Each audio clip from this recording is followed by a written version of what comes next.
তালাক, 2 তালাক, 3 তালাক, তালাক দিয়া কি হইব? কালকাই তো আবার মিলে যাইব।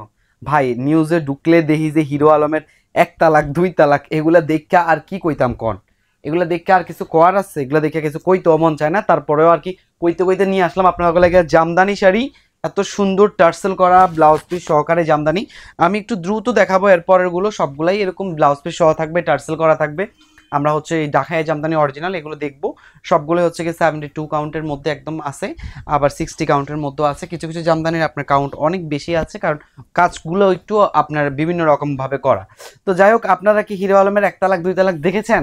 দেখলে কিন্তু কমেন্টে জানাইতে হবে, ঠিক আছে, যে কোনটা কোনটা দেখেছেন। আবার রিয়ামনির কানতে কানতে নাকে দিয়ে হিঙ্গেল পইরা গেছে, এটা দেখা মানুষজনকে হাসবো না রিয়ামনির দুঃখে কাঁদবো, আমি সে চিন্তা করতে পারতেছি না। আমি দেখে হ্যাঁ, ও ফেসবুকে ঢোকা যাবে, আমি ফেসবুকে যাই একটু। এখন কন্টেন্ট ক্রিয়েটর এরকম বাজে অবস্থা হ্যাঁ, হয়ে গেছে, এমন অবস্থা হয়ে গেছে যে তাদের কথা দেখলে, তাদের কাহিনী দেখলে আর বাঁচতে মন চায় না, মন চায় জগৎ ছাইরা চলে যাই। এগো যন্ত্রণায়, ওই যে একজন লোক বলে না যে এর হিরু ভাই, হিরু ভাই নি বলে, কি বলে, এরে ভাই হিরু, তুই আর কত যন্ত্রণা দিবি বল। শামিম ভাই, শামিম ভাই, হ্যাঁ, তোর যন্ত্রণায় ফেসবুকে ঢুকা যায় না। এখন আমি বুঝছি ওই বেটা কিল লেগে এই যন্ত্রণা দেয়, বুঝছো, ওই বেটা কিল লেগে হচ্ছে গিয়ে যন্ত্রণার কাজ দেয়। এখন বুঝতে পারছি আসলে যন্ত্রণামূলক, ফেসবুকে ঢুকাই যায় না ওদের এই কীর্তিকলাপের জন্য। কাহিনী কাহিনী আর কাহিনীর শেষ নাই। কেউ মরে যাচ্ছে হাঙ্গা কইরা, 3-4টা বিয়া কইরা, এদিক দিয়ে যে সতীনের ঘর করে হ্যাগো নাকি কি কাহিনী হয়ে গেছে। আয় হায় দেখি যে এতে লাইভে আইসা গ্লাস ভাঙ্গা ফেলে, বাহুবলী হয়ে গেছে। আমি বাহুবলী চিন্তা করতেছি, বাহুবলী কেন এখনো দেখি। আমি তো এখন ফেসবুকে ঢুকলে বাহুবলীর আর সিন দেখি না, এখন আমি হচ্ছে এদের কাহিনী দেখি, এত সুন্দর সুন্দর কাহিনী। এদিক দিয়ে আবার তনি আপু বিয়ে করছে, হ্যাঁ সরি বিয়ে তো হবে না, এটা তো অনেক 3 নাম্বার হবে তাই না, তার মানে হাঙ্গা। সে আবার হাঙ্গা করছে, তার হাঙ্গা নিয়ে এত উঠে পড়ে মানুষের লাগার কি আছে ভাই? যার এত এত ফালতু টাইম আছে যে এইসব কাহিনী লইয়া বয়ে থাকে, না বয়ে থাকে নিজের পছন্দ মতো নিজে আর 2-4টা হাঙ্গা করেন। মানুষের পিছিয়ে এরকম পড়ে থেকে লাভ আছে? নিজের সরকার তেল দেন, দেখবেন যে সুন্দর।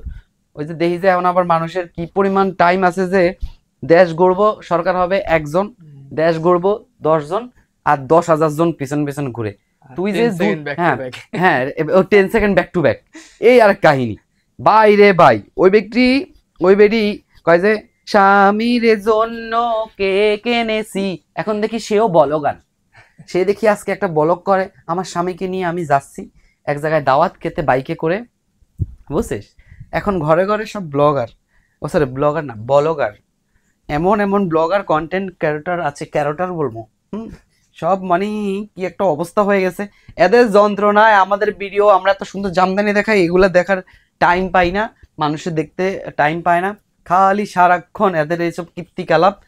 এত এত লোক বেরোইছে, ওরে বাবা রে বাবা, আমি জানি না যে বাংলাদেশে এত জনগণ আছে, একসাথে তাদেরকে পাবো একটা জায়গায়। কখনো তো মানে ফ্রিতে মিষ্টি দিলে এত মানুষকে একসাথে দেখতে পারতাম না।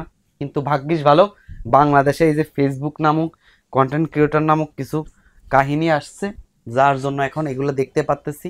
মানে খুবই খুবই খুবই বিরক্তকর লাগে, ফেসবুকে ঢুকাই যায় না ভাই মানুষের কাহিনীর জন্য।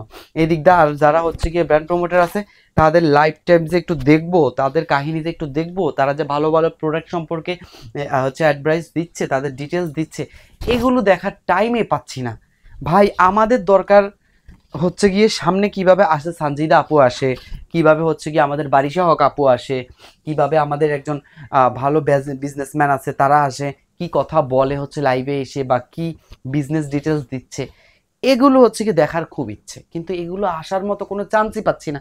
ওরে বাবা, কুত্তা কাবাড়ি লাগিয়া গেছে, কিছু কিছু সময় তো মনে হয় যেন মাছ বাজার খুললা বইছে, লাইভে আইসা এই ঝগড়া করে, তুই আমাকে এটা বললি কেন। মিডিয়া আছে মানে এরকমটা করে, হ্যাঁ এই মিডিয়া পার্সন গুলো তো আরো খারাপ। ওরে বাবা, ওই যে কি জানি এগুলো দেখায় না, দেশের এইসব খবর দেখায় না।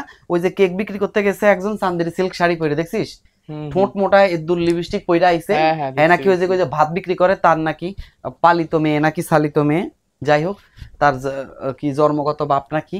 তো আমার কথা হইলো, এগুলা কেন তোরা যায় যায় দেখাস, এগুলা দেখাস কেন? বাংলাদেশের যেখানে যেখানে সমস্যা হচ্ছে সেখানে গিয়ে মোবাইল অন করা দরকার, সেখানে গিয়ে ক্যামেরা অন করা দরকার, সেখানে সবাই হচ্ছে গিয়ে মিডিয়ার মতো কাজ করা দরকার।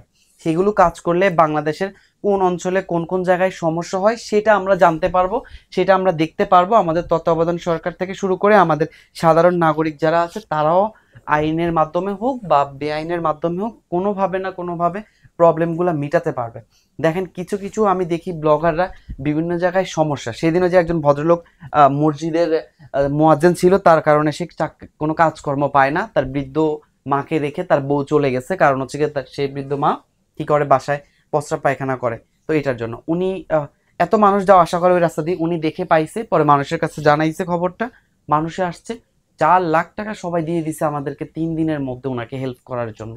তো বলে এইসব ভিডিও মানুষ না দেখায় সারাক্ষণ কুস্তাকুস্তি ঝগড়াঝগড়ি, ওই বাইরে কান্ট্রিতে যাচ্ছে, ওই উম্মা সুম্মা, ওই কুতুবুতু, 3 সাইডে হাঙ্গা বিয়া, এগুলা লয়ে কেন মানুষ পড়ে চলো আছে? জানি আমাদের শেষ অফারটা বলে আমরা আচ্ছা, শেষ করে দিই। আমাদের কিন্তু একটা অফার চলতেছে। অফার হচ্ছে গিয়ে আমাদের 1500 টাকা প্লাস পারচেজ করলে ডেলিভারি চার্জ ফ্রি। আর যে জামদানিগুলো দেখাইছি সবগুলা জামদানি একই প্রাইসে থাকবে। প্রাইস জানতে দ্রুত ইনবক্স করুন, দেখি কার কার ইন্টারেস্ট জাগে।